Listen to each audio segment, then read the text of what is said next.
বন্ধুরা, আজ আমি তোমাদের সাথে শেয়ার করব একটা স্বাস্থ্যকর রেসিপি।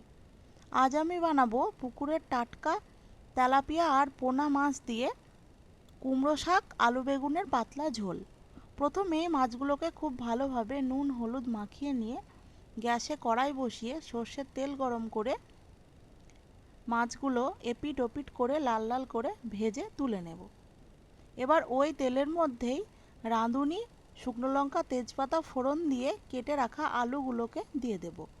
আলুগুলো লাল লাল করে ভেজে নিয়ে বেগুনগুলো দিয়ে দেব। বেগুনগুলো ভাজা হয়ে গেলে এর মধ্যে কয়েকটা চেরা কাঁচা লঙ্কা আর কুমড়ো শাকটা দিয়ে একটু নেড়ে চেড়ে পরিমাণ মতো নুন হলুদ দিয়ে খুব ভালোভাবে মিশিয়ে নিয়ে গ্যাসের আঁচটা কমিয়ে দিয়ে ঢাকা দিয়ে দেব। তারপর ঢাকা খুলে যখন দেখব সবজিগুলো একদম নরম হয়ে গেছে, তখন অল্প একটু জিরে গুঁড়ো দিয়ে আরও একটু নেড়ে চেড়ে গরম জল দিয়ে দেব পরিমাণ মতো। এবার ঝোল ফুটে সবজিগুলো পুরোপুরি সেদ্ধ হয়ে গেলে